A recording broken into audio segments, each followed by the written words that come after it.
welcome everyone for joining us tonight for our curriculum discussion. We as a board appreciate the residents taking time to join us.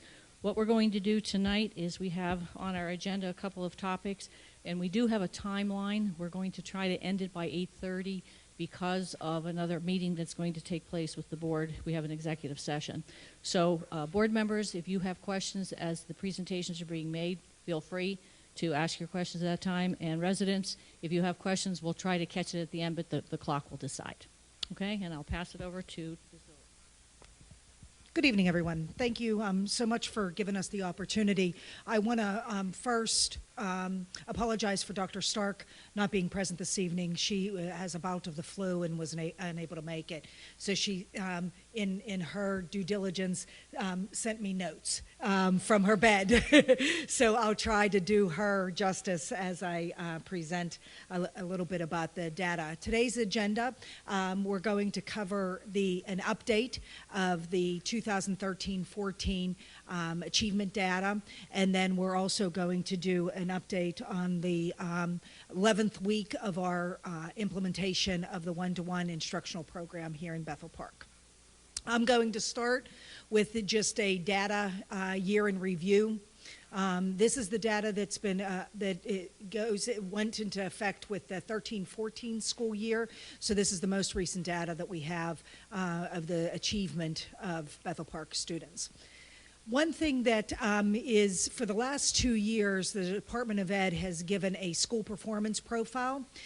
This was delayed, and Dr. Stark had mentioned at the last school board meeting that we were prepared to do a little bit of information concerning student achievement at the board meeting. However, the Pennsylvania Department of Ed had delayed that. So it is now publicly released. If you look here at the bottom with the www.paschoolperformance.org, the school performance profile is done for each of our buildings.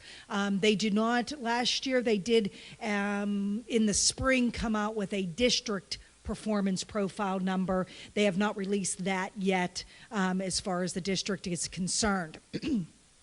A few things, a few notes to bring to your attention during this process is a few of our schools have grown as far as the percentage. If you look at Bethel Park High School went up, Independence had the largest gain, Neil Armstrong went down a little bit, Lincoln went up, Franklin went up, Bethel Memorial went down a little bit, Washington went down a little bit, and William Penn. However, what's notable here is last year, if you remember, we had some of our state representatives come in and recognize Washington Elementary and Neil Armstrong Elementary for their performance. If the criteria stays the same, the next year our recognition will actually include Bethel Park High School, because they're at 90 and above, Independence Middle School, 93.5, Neil Armstrong once again, Washington and William Penn as well. So those are all in the 90th percentile above, which that number, the identification of that number specifically is there is significant evidence that the school exceeded the standard of PA academic growth. So 5 of our schools are doing that. Abraham Lincoln and Benjamin Franklin, theirs are in the 80 percentile, which means that moderate evidence that the school exceeded the standard for academic growth is evident in those 2 schools. Bethel Memorial this year is green, which states that the evidence that the school met the standard of growth. So all of our schools have met and or exceeded the standard of growth that the Department of Ed has given to us. When we break that down a little bit, we looked at specifically, the data starts collecting in 3rd grade. So we looked at specifically across the state, across the district of what 3rd and 4th graders are doing in reading, which is 81% of the kids are advanced or proficient, 19% are basic and below. We still are working on those academic areas to maintain or grow those students as they move forward. In mathematics, 90%, is proficient or advanced in 3rd and 4th grade across the district. 10% is basic or below.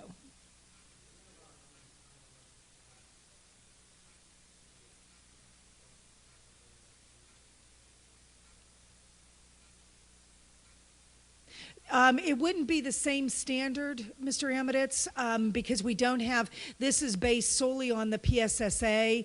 There's not a PSSA kindergarten, 1st, 2nd, 3rd grade. But what we do use is we use DIBELS with our primary grades. Right now we're looking at using other resources at the primary grades to collect data. They used Ames Web as data collection, and they do they do data meetings annually to look at and see whether the kids are meeting the growth as they go through. So it's at every grade level, but we don't have the same comparison because PSSAs are not given until 3rd grade. Mm-hmm. Yes, Mr. Means. Basic is, yes. Proficient is saying that at that grade level, the children have met that standard to a mastery or a proficient level. Basic and below basic would mean that those students are not yet reached that standard proficiency level.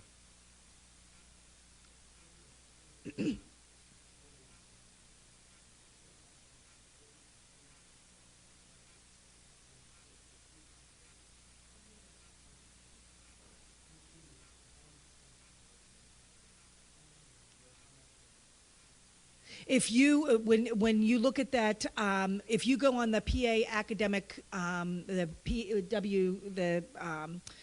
school performance website, and you click on those are hot links. And if you'd like me to do that, Dr. Campbell, I can, and tell it breaks it out specifically of where, how much is weighted, how much goes into that particular score, and what it looks like, because it is a statistical analysis. It is not a clear mathematical equation that A is worth the same amount as attendance. Like the achievement in the school performance profile is not rated the same weight as achievement is, or the graduation rate at the high school is not weighted the same as attendance at the elementary. So when you go on to that PA school performance website, it does give you more detail.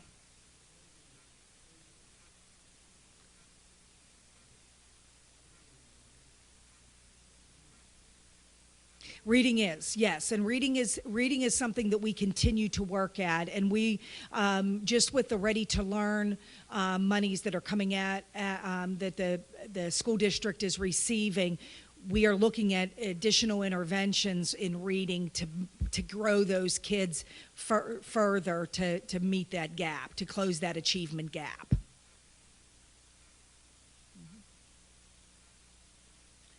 So when you break it out by the elementary schools, this is the graph that shows the green is how many students are advanced, blue is proficient, yellow is basic, red is below basic. And then by grade level. Math in each building, once again, as you see, the predominant colors are the blue and green, but we still have work to do.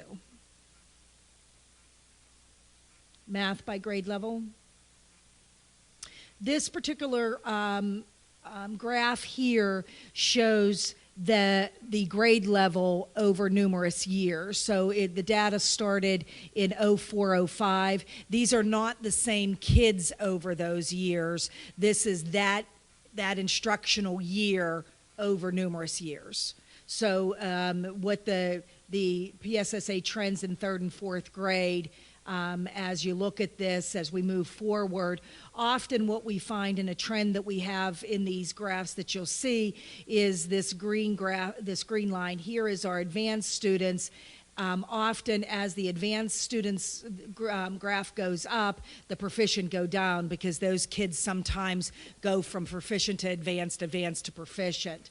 And similar down here, sometimes when the below basic will go up, the basic will go down and vice versa. In this particular case, it may be an indicator, since we have a stagnant line here with the below basic and the basic kids are going up a little bit, the proficient went down. It might be an indicator that some child, a few children may have gone from proficient to basic, and we want to make sure that we are meeting their needs as well. And then the math trends in 3rd and 4th grade. Similar type data. Yes.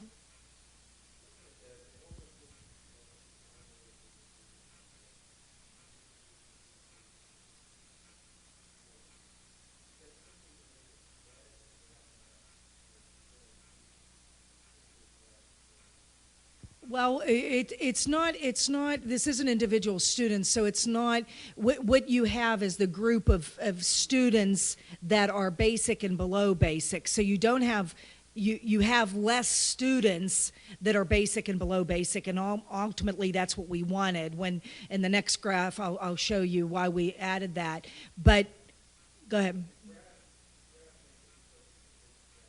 There's not. It doesn't show the distance between this child or these children here being basic to be proficient. It doesn't mean that they have to grow this length. It just means that there are less than 10% of the students are basic, and approximately 30% of the students are proficient. Is that clear? In this particular piece, and I wanted to show this because it kind of explains a little bit about why Pennsylvania Department of Ed got a waiver and went away from the standard of No Child Left Behind in AYP. When we went to the new accountability system and got the waiver, AYP was discontinued. Inadequate yearly progress stated that 100% of the students were going to be proficient by 2014. Just to give you an idea of what that would have meant to Bethel Park at the time, 100% of our students were supposed to be proficient or above. And our 9th grade, and I just chose the 9th graders at this point in time, so these would be the 8th graders, the cohort in reading of the 8th graders going backwards. We were getting there, as you see, over 90% of them, but we weren't quite at that 100%. So in that, the waiver is a benefit to the Bethel Park school district, as well as probably 500 other 499 other school districts in the state of Pennsylvania. So, and in that as well, I wanted to show you the math and where we were as far as how the standard went up with the AYP standard. We were getting there, but we weren't quite there for our 9th graders' pass score. Science is also evaluated on a PSSA in 4th grade, in 8th grade, and then at the high school in the course biology. Bethel Park, and this is an interesting piece, Bethel Park School District does not assess mathematics in their core content area. They don't give a report card grade for science. Did I say mathematics? I'm so sorry about that. Do not give a report card grade for science, that it's part of the curriculum and they teach it. We use a lot of the asset hands-on science approach and the problem-solving inquiry-based method of instruction in science. And as you can see, 90% of our students in 4th grade reached the standard, the Pennsylvania standard on that benchmark in the science PSSA. And then science in each building, similar to the math and the reading that I showed earlier. And then the science trends, similar, very similar to what you saw as the math and the reading. Now we move on to our 5th and 6th grade. The building as a whole, this is all 5th and 6th graders. We have 81% of our students proficient or advanced in that. This number down here, oops, got a little crazy. This number down here, the 440 and the 124, that's the number of students, both in 5th and 6th grade. So that's a total number of students, and then the total number of kids that are basic and the total number of kids that are below basic in 5th and 6th grade. Similarly to the graphs that you saw in the elementary, you have the breakout of 5th and 6th grade. And then the trends in reading in grade 5. Grade 5, just as a side point, we have done periodically reviews of curriculum as we have done elsewhere. This is just a side point for myself. If you guys remember back in 2003, 2004, Neil Armstrong did not make adequate yearly progress. We all took that as a personal hit in our building and the teachers, and we did some reviews of curriculum. And as you can see in that piece, where we were then and where we are now is there's been significant growth as we've gone forward. And then mathematics, reading longitudinal in grade 6. I'm sorry, this was grade 5. This is grade 6. And then the breakout of mathematics in grade 5 and 6. Mr. Brookie and Mr. Rossi, Mr. Garvey before him have really done an outstanding job in closing that achievement gap with our below basic students in 6th grade this year. That's one student, that 0.09. We only have one student with his below basic in 6th grade math, which the content increases as the kids get older, and that's a pretty proud thing for them and the teachers at Neil Armstrong and what they're doing there. The math over trends, the trends there. The math performance in grade 6 in the trend data. Our advanced numbers are increasing there as our proficient numbers are decreasing. Those kids are moving on to the advanced range. And once again, the chart shows that our below basics are going down, so those kids are becoming basic and proficient. Writing is assessed in grade 8, grade 5, grade 8, and then in the literature portion of grade 11, or the literature in grade 10 English class. The writing is leaving us this year. This is the last time that you'll see writing separate from reading and math. There's no longer going to be a writing assessment. And then you have the writing trends there. It's going to be integrated. Independence, we have the reading in independence. As you can see, 67% of the kids are advanced, 23 proficient. That's 90%, and then 10% at the basic and below. And then independence math, 79% are proficient or advanced. 10%. 89, I'm sorry. The breakout with 7th grade and 8th grade in reading. Once again, that percentage of kids that are advanced proficient, we want that to be, ultimately this 4.5 and this 1.8 to be a part of that. But often what we're seeing when we look at the PVAS data is our basic and below basic children are growing more than an academic year at the 7-8 level, so as well as the 5-6 level. So they're making growth and they're closing that gap, but they are still basic or below basic. And then the math. one of the things that is an issue for a lot of schools in Pennsylvania, and also for Bethel, and we're working on it curricular-wise, is many of our 8th graders are taking Algebra 1. So they're taking the Keystone in Algebra 1, but also are required to take the PSSA math test. So in that, some of these kids that are in here are taking the Algebra 1 Keystone as well as the PSSA math, plus the PSSA reading, plus the PSSA writing, plus the PSSA science. So 8th grade really gets hit.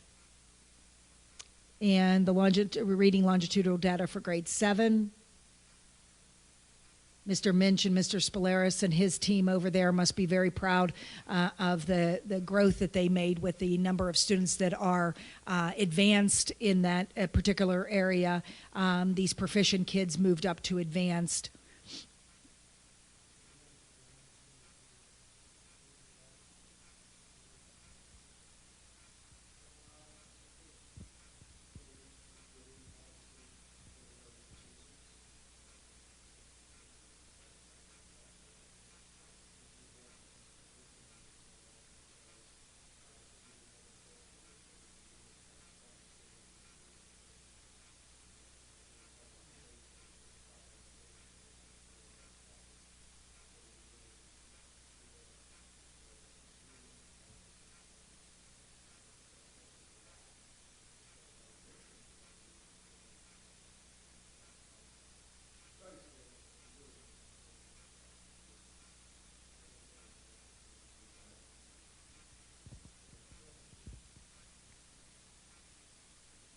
We're very sure that it will.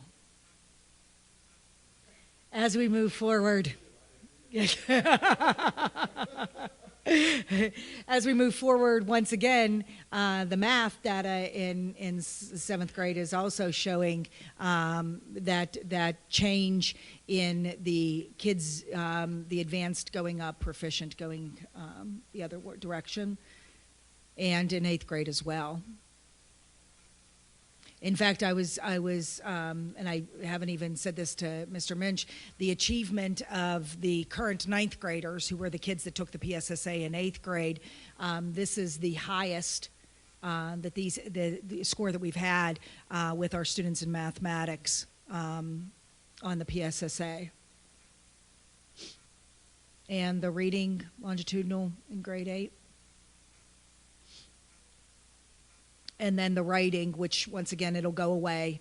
80% of the students are proficient this past year, and it's going to be integrated into the math and the writing. I mean, the math and the reading in the future.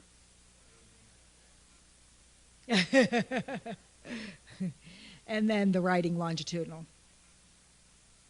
And science. And then science longitudinally. The Keystone exams that we've implemented for the last few years at the high school level, this is for the graduating class of 2015. So these are our current 11th graders, our current 12th graders, I'm sorry, that had the assessments completed by the time they were in their 11th grade year, because the kids could take them at the end of the courses. And we had to catch up. So there was these students here had to take the Keystone in the past 2 years if they had completed the course prior to that. So a child legitimately could have taken Algebra 1 in 8th grade or 7th grade and have taken the Algebra 1 Keystone when they were actually taking calculus. The course. So there was a little bit of that thing going on with these particular class. Now in the future, it's an end of course assessment. So when the kids take Algebra 1 at the end of that course, they take the Keystone. They have the opportunity to retake it. And remediation is done around that, in between the taking it and if they didn't do well or needed to take it again. So currently This is where we stand with our keystones in each content area with our 2015 graduates.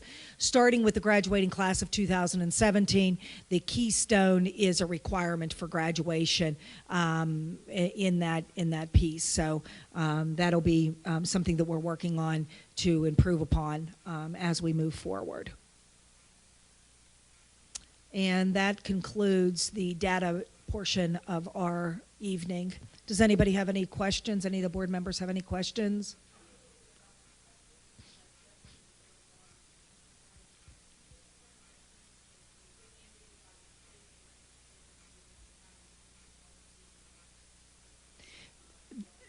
The testing window is determined by the state. They tell us when we can and cannot test.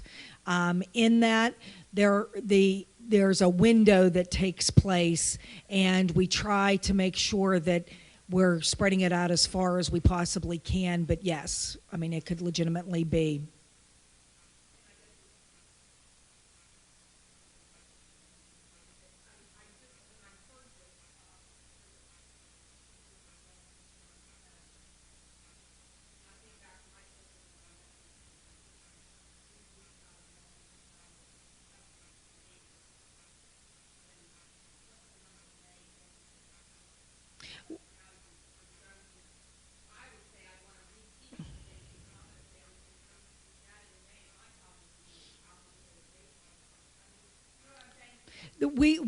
The curriculum is now built on the idea at times when that assessment takes place. So there's a spiraling that takes place in, say, mathematics, that there is something that's assessed in fourth grade that is built upon in fifth. So what we often do is those units of study that are not necessarily part of the assessment in the previous year, but will be part of the assessment the following year, but it has already been introduced. That's where we start building upon that. So the assessment is part of the reality in which we have the kids. Quite frankly, I think it gets more, the kids are still used to the academic approach that takes place after they have the assessments, and they're still engaged academically after we have the assessments. I'll be honest, more often than not, it's geared a lot by weather. So if the temperature increases a lot prior to the end of the school year, the kids then, think that they're done. The assessments are done. That's one thing. Kennywood happens, the weather changes, and then, we then do a lot of very creative instruction. They're still growing, but they're doing things such as butterfly gardens out and talking about those particular activities, or some of the things that lend themselves nicely to the weather being nice at the different curricular areas. I know in social studies in fifth grade, that was always the opportunity that we did things with the Indian had come in and did a little bit on their culture and that kind of stuff, and it lends itself nicely to the nicer weather. So we try to build the curriculum around them. Thank you.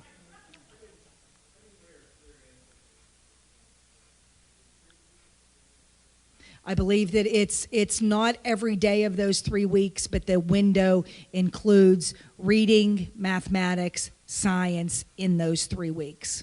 But it's not continuous, and it's not all day every day. Usually we do one test a day, and then the rest of the day is content specific. They go back into their regular thing. So it's not all day every day those 3 weeks, but it's one test, a couple hours or an hour or so out of those days. And it's not, I know at Neil Armstrong we tried not to test on Mondays or Fridays, and work that particular thing into our schedule to make sure that it wasn't. We try to make it as least overwhelming as we possibly can for the children, and quite frankly for the adults as well. I mean, it's cumbersome.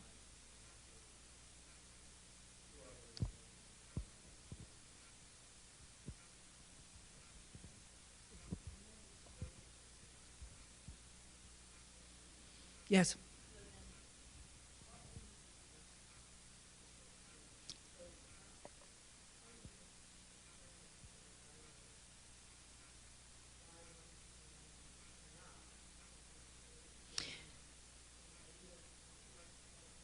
It is. It is. The school performance, yeah. What Dr. Stark and I have started doing is looking at last year's report compared to this year's reports and where those indicators switched, and speculating on why that may have occurred in those particular areas. Now, you're talking about different students, that the score is based on those students that are in that building that time, that year. So the sixth graders that were a part of the score that took place that had Neil Armstrong 1.5 points above where they were this year are now seventh graders, which might have impacted Independence moving up. So you have that particular piece.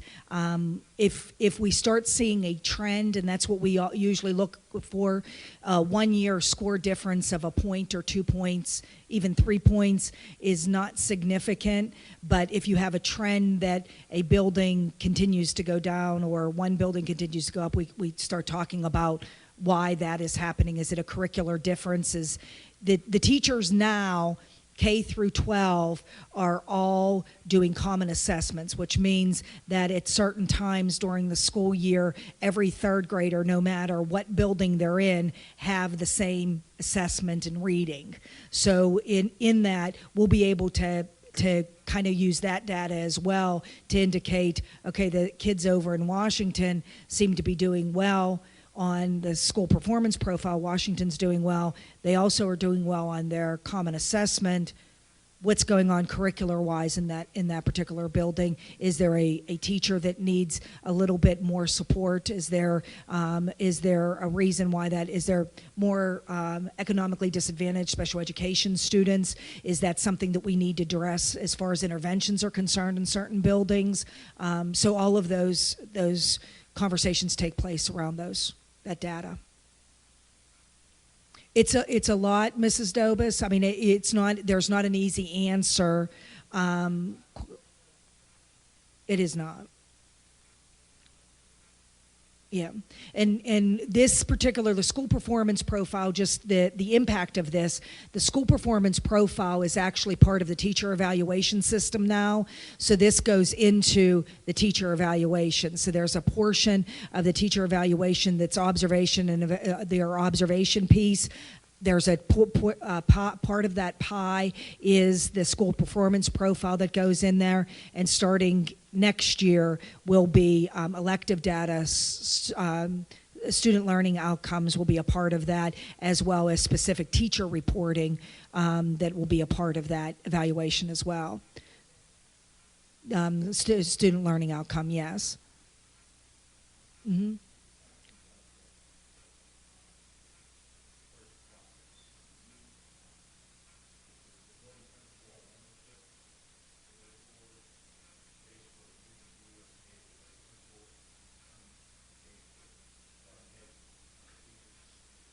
Yeah, it's a team effort, and yes, the building principals take those scores very seriously and intimately. So do the teachers in the building. So basically, what occurs is these get released and it's shared out, and there's conversation of what, how can we improve? Where's our strengths? Where's our weaknesses? There's an analysis that takes place around that. There's a sharing that takes place between administrators that, something that is working over at Neil Armstrong is shared with Independence and vice versa, as well as the high school and all of the elementaries. There's conversation about the facilitators that we meet with each month. They were given the information. Currently, right now, all of the facilitators are attending trainings at the IU in the next few weeks on this teacher-specific reporting data, so they understand where that teacher-specific information is coming from and how they can help their teachers reflect on their practice and grow students. So it's really all hands on deck approach to this whole process, and we're all in it together. I always said that the score at IMS is indicative of what has gone on at Neil Armstrong and all of the elementaries. It's really not a one and done process. This is a K through 12 team effort all of the time. So that process is ongoing on a regular basis. We look at curriculum, we look at individual teaching practices, we look at the leadership. All of those things go into that score.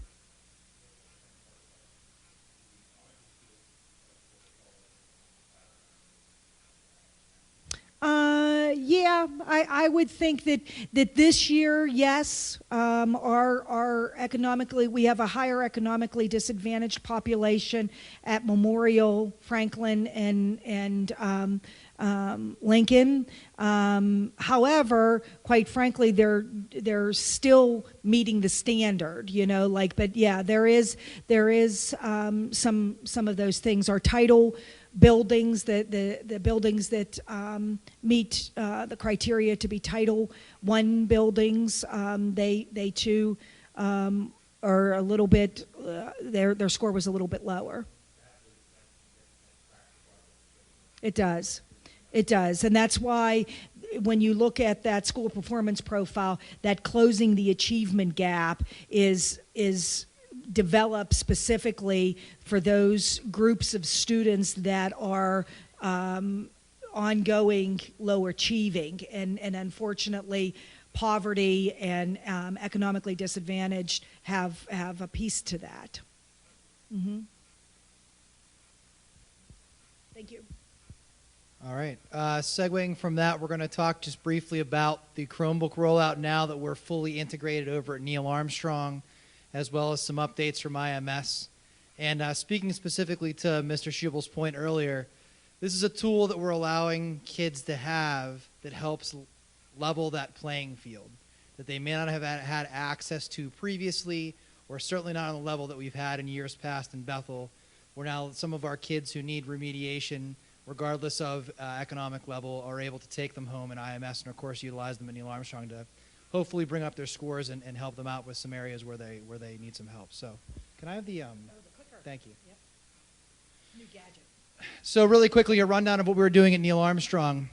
From about the beginning of the month through Halloween, 625 new Chromebooks were distributed in both grades 5 and 6. Now you'll notice that's a difference from our original plan, where we were only planning on having 5th grade being outfitted, but due to Ron's frugal nature and ability to get us some things for less than we originally thought, we were actually able to outfit both all of our 5th grade classroom teams and our 6th grade classroom homerooms. And we're still under budget. And we'll actually give a slide for that. We'll talk about that in a second here. But really quickly, because of the approved overtime, we were able to get this done in a super short window between our technicians and our computer pairs that came from other buildings even to help us out. And we got each classroom a set of 25, which is more than accommodating for both the classroom teacher to use as a demonstration and students if they were to mix them up. Typically, we have 1 or 2 extra in case there's one that's down or that type of thing. We actually had 80 Chromebooks existing from a spring purchase at Neil Armstrong prior to us coming up with this district-wide initiative.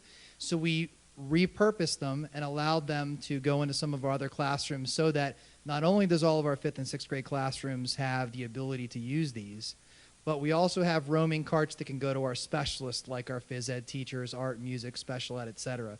That way, the process at Neil is that after you leave the classroom or when you're finished with the period, the Chromebook goes back in the cart. And then that student goes from room to room wherever they need to. And ideally, this is going to improve the longevity of our devices because the only time that they're in operation or when the teacher thinks it's an instructionally appropriate time, but also that their care and maintenance is kind of housed with that homeroom teacher. So we do have enough for everyone, and that's really helped us kind of jump in head first with both our grades at Neil. Janet was lucky enough to point us in the direction of a digital literacy and responsibility program as a part of our bullying bi-weekly program that we do with our students. It's called Ignition. The company that operates this is Everfi, and they've actually teamed up with the Pittsburgh Penguins to provide this service free of charge. Because we were one of the first groups that piloted it and because I agreed to try to implement it across our home rooms, I actually got us a grant for $3,500, which equated to 700 sets of headphones for my whole building, which is fantastic because If you've ever been in a room with 25 kids trying to use the computer at the same time, it gets a little noisy if you're using the program. And in addition, as we move forward with our CDT testing online or even PSSAs in the future, the kids have to have headphones. And so rather than make this a mid-year requirement for students or try to shuffle between kids who have earbuds and that don't, now everybody's got the same earbuds, and we've got enough that in case a couple of them break, at least for this year, we got ourselves through. Ideally, at the end of the school year, when the teachers give their future homeroom students their class list of supplies, we'll include the thing, earbuds or things like that, so that the families can plan for that ahead of time. But like I said, we saved. That's another spot we were able to save some money, and I was really fortunate that EverFi was willing to play play ball with us for those. Yeah, I mean they're there. They're I don't want to. They're not the highest quality, but they're certainly usable for those students. And I imagine after a year of them pulling them up and down, because they're the headphone kind of things, that they'll be the connections will be worn out, that type of thing. Yeah, we can't. We didn't. Right, exactly. And so our HERO lessons, which is an acronym for helping everyone, respecting others, we were able to integrate this type of curriculum without having teachers have to facilitate this, except for putting the students on the computer. And what they're learning about is how to use an email account, which is, of course, applicable right now because all of our kids have their own BP Hawks account. How to be a good digital citizen. What does it mean when you put things out on social media? How much does it cost your parents to buy you a cell phone? What does it mean when you use a cell phone? How does that data work? Is that data indelible? It's really appropriate for our level of students because they're getting into the time frame when they end up going up to Mr. Minch's building. Now they're looking for their folks to buy them their first cell phone. Now they're trying to get their own independent, computers and that type of thing. So it's been really great, and I'm glad that we were able to get involved with these folks from the outset. During the Act 80 and service times that we've had, in addition to the 2-hour late starts, you'll see on the right-hand side for Neil, because this is our first couple weeks of having across the board, everybody's got a Chromebook and all the classroom teachers are learning. We're starting at the beginning like what IMS did with what their care and maintenance is. We actually spent time with all of our teachers showing them how they can make individual and class websites so we can get some information to the students and back and forth. And if you look at the BPSD website, like our district website, and go to Neil Armstrong, there's a link that says class and team websites. And you'll see all of our teams have an uploaded website where the kids can look at a calendar, they can get permission slips, they can, all the things that we were looking for, to encourage. And ideally, at some point, we're going to get the students to be able to access that and maybe, potentially create some things on their own once we move forward. And we're really focusing with the students about appropriate Chromebook use and when and where they should be using it, because this is a new part of their day, and because our students are very, very excited. We want to make sure that they understand that they're carrying them with 2 hands and they're putting them back and they're plugging them in and everything like that. So it's been an exceptional reception from our staff. Everyone's really at one level or another jumped in head first, and ideally in our December meeting when we get together, I've actually got a little video that some of the kids put together of them using the Chromebooks and some of the other curricular areas they've been able to use. So I'm going to pass this over to Dave. So we can... Yeah, just to add on this slide here, because we had already done some para training at the beginning of the year, and we did some parent and student training. The para training that was conducted by Mr. August, who's taken on more of a technology coach role, is in addition to his teaching duties. It was more of an advanced para training on how it can benefit them in the classroom beyond what they knew from the initial training. It's definitely been one of the top 2 purchases that the board made. That was probably one of the most important because it made an immediate connection to how the teacher could really use the Chromebook to get information and to the students and information back from the students, and how to monitor student usage in a way that didn't dominate their time. So Hopera's worked very well for us, so that was an advanced training. We did a Read Write Google training, which is another package that we've purchased for our school, and actually it's available to the district.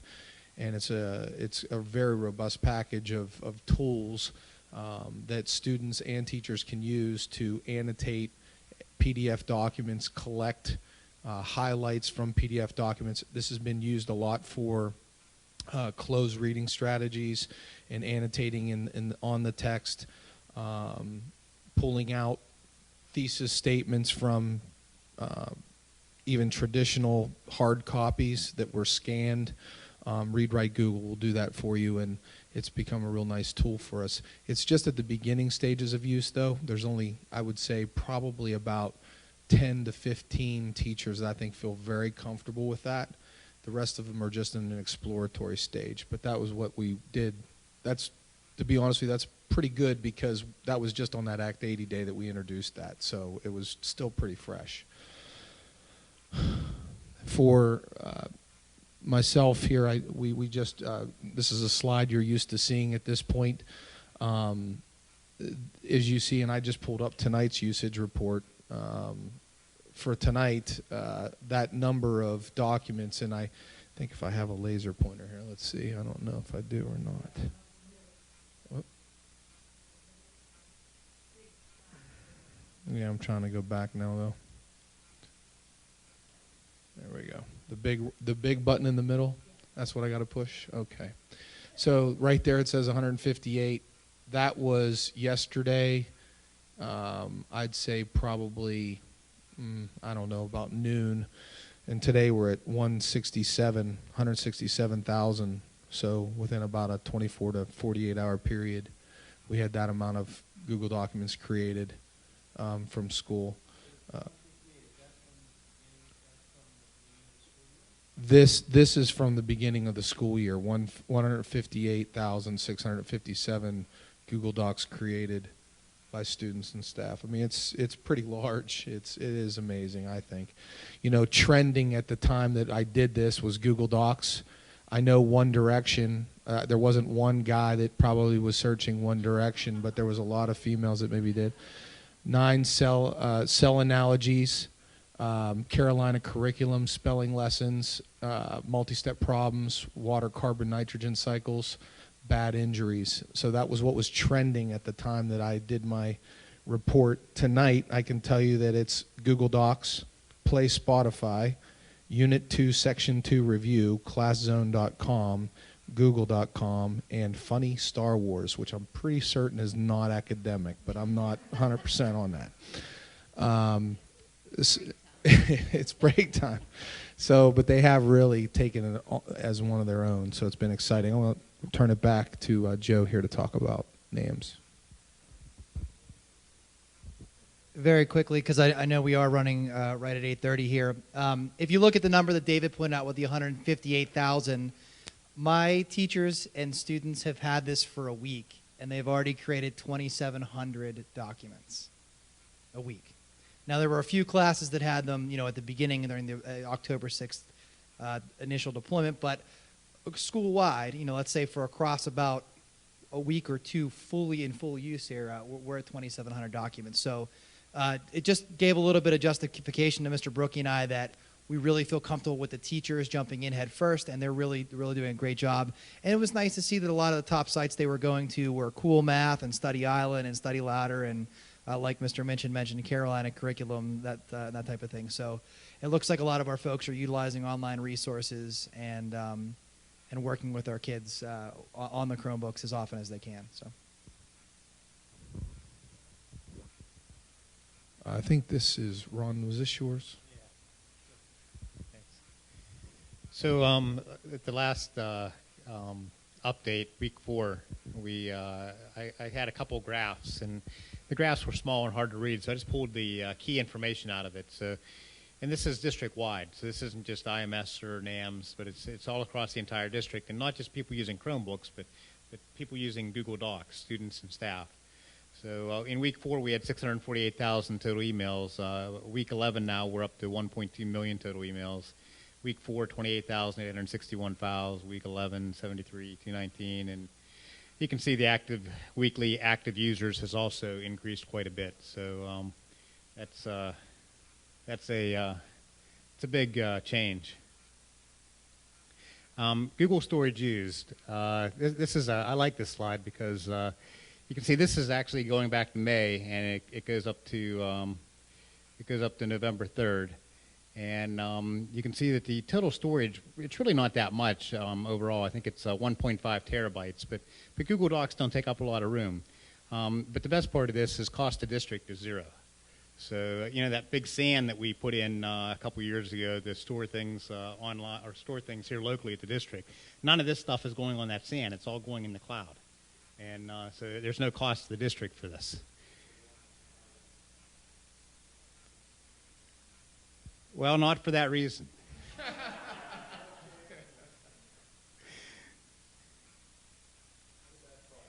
Yeah, hold that thought. And this announcement came out I think at the end of September. And you can go to that link and check it out. But the crux of it is that Google announced unlimited storage for education. So in other words, it used to be 30 gigabytes per student teacher account, and then that was it. Well, at the end of September, they said, okay, no more limits, and you can store however much you want. So, you know, terabytes per account if you want. And the reason they did that is because they're competing with Microsoft, because Microsoft said, okay, we're going to give every student I don't know what it was. I don't know whether it's terabyte or 100 gigabytes, but it was more than what Google was giving them. And Google says, well, we're not going to let Microsoft get one over on us. So they just said, okay, well, we're going to make it unlimited. Let's top that one, Microsoft. And this is a snapshot from my account tonight, and you can see you're using 12.51 gigabytes in my account. But the key phrase here is everyone at bphawks.org has unlimited storage. So. Hey, this is... You made me do this one. All right. So as of 11/11, we had 17 broken screens. Computers that have been sent out for repair are the number's 46, with all but 3 returned under warranty. It's important to note that we had loaners for the time period that those were gone. 12 of those were fixed in-house. 2 computers to date are damaged beyond repair. I'm going to tell you the reason why one is damaged beyond repair, because it's almost unbelievable. A cat urinated on the computer.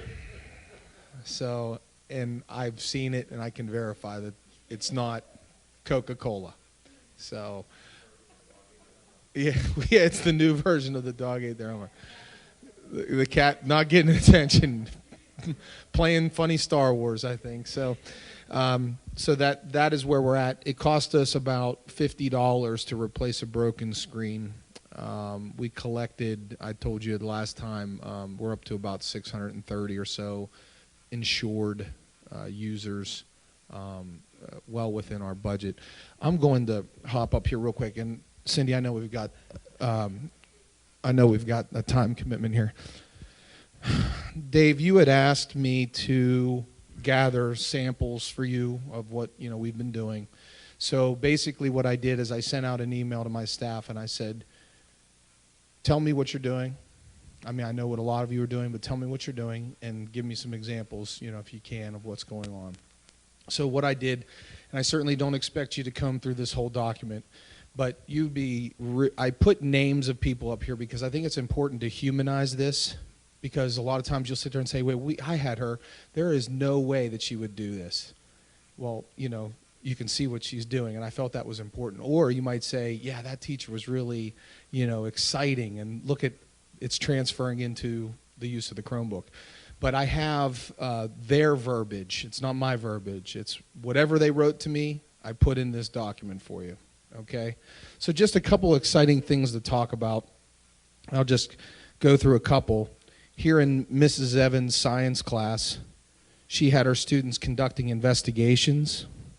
She had her students produce a website, their own website. So each student's website is their own study of the lab. And in this particular case, the student was determining whether a ball with 2 psi, 3 psi, or 4 psi will result in the best serve.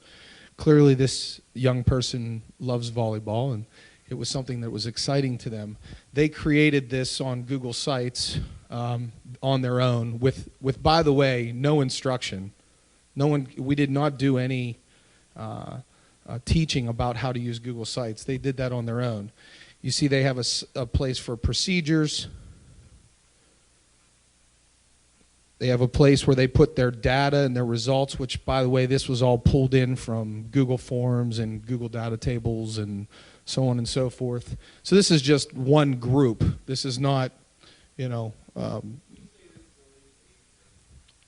this is an 8th grade class. The claims and evidence, conclusions, discussions.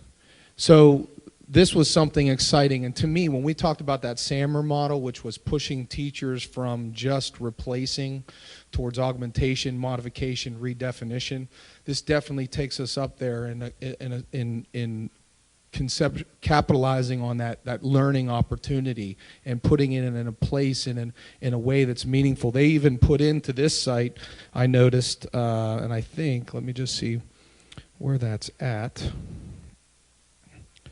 Yeah, they have video, so you could view some of the labs that they had conducted, you know, that came to their conclusions. So that was, you know, one example of some things that are going on. If I keep going down, this same teacher that other day gave a little exit slip, and that exit slip was on the Chromebook through actually Edline. And so as the students left, this was just that period, and that was the concept she was teaching. She had them all do like a 5-6 question survey of what they learned. This is what the teacher was able to pull up from her class period, and she does this regularly. So it's a constant assessment, more so than even just say, you know, question and answer. Okay, well, Joey got it, Jane got it. Now we've got a full class accountability of the main objectives that the teacher was trying to do. So that's just another example there. I wanted to show you real quick Jackie McPherson. She's been piloting a textbook which is going to be a language arts and reading text, where we used to have 2 texts which cost us double the money. This is it's an online version of the text. She's been piloting that. She's been doing some talking to the text examples, and what kids can do is they can annotate in the margins, and they can highlight using highlighting tools with the textbook. She uses this every day. So this is something that she does every day. Students can annotate again. They can put in their notes from what they're trying to figure out from the text, their context clues and inferencing and those sorts of things. And she can go into each student's work and see how they're doing. Let's see here. Just another example, that same text. So this is from the digital text that they're working on. All right. So one of the last examples I wanted to show you, which was something I've seen a lot of the teachers doing here. So as they're doing their note taking, they're having students gather images that they pull from Google Images, and they're taking these notes.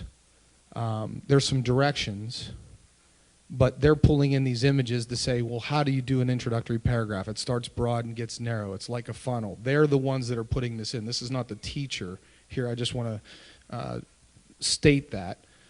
So as we go down, this would be a student's note, you know, start with a hook or a tension getter. The kid puts in a fish and a hook, you know. The idea of just saying, you know, a visual to say this is how we're going to write a paragraph. The old hamburger method that Mrs. Dobis is probably familiar with. You know, these are the kinds of things that we're seeing kids do with note-taking, which is kind of exciting because it's appealing to students' senses and the multiple intelligence type of structure to teaching. So I've been excited about that. One of the examples that I can't show you right now tonight, but it's actually embedded in this article, is the amount of students that are collaborating on documents in the evening. And when you look at their peer editing, and as Mrs. Dobis knows, you know, peer editing a lot of times had to happen in the classroom because the students had to have the other students' work. we've gone away from that, and students are peer editing. And I was looking at the editing times were 8:43 p.m. I even saw one at 10:30, which I'm not advocating past 10, but there were those pieces. And it was really great because it was really quality feedback from the kids. It wasn't like, just a period here. It was like, you might want to think about word choice here. You've used the, 20 times at this point. It was good stuff, and it's been exciting to see kids taking it home and collaborating. Yeah, they were sitting in class that day talking, but now they're going home and they're using it. And that's not just one or two instances. That's frequent. I would have to say that's probably the most frequent use of the Chromebooks is the collaborative piece that happens in Google Docs. So this document, Dave, is 23 pages, 25 pages long. It's the teacher's words, and I left, even if the word was, hey, I haven't been able to use it a whole lot, but here's where I have been able to use it, I left it in there because I wanted you to get a full flavor of what's going on in the building, not just the best. I wanted you to get all of it. So I don't expect you to read 25 pages, but you wanted examples. I'm giving you examples, okay? I have already shared. Now, something interesting, I've shared it all to your BP Hawks accounts. Now, if you don't use BP Hawks, then we need to talk after the meeting. So, because I'm going to argue with you about why you're not using BP. No, I'm just kidding. But I'll get it to you one way or another. We shared the presentation and the what I just showed you is a Google Doc that's shared with them. So both of those things are shared with them. And I think we're just about to wrap up. So Ron. Thank you.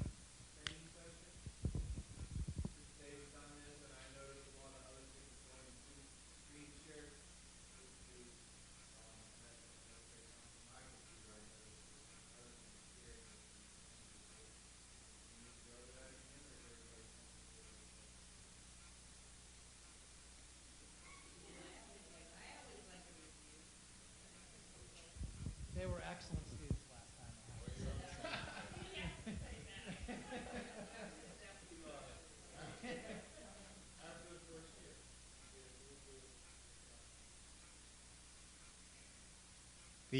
The last slide is just the updated budgetary information, and it's all good news.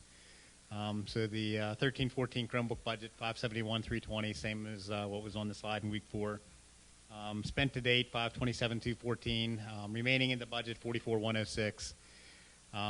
Collected from parents for the technology protection plan, 15,925.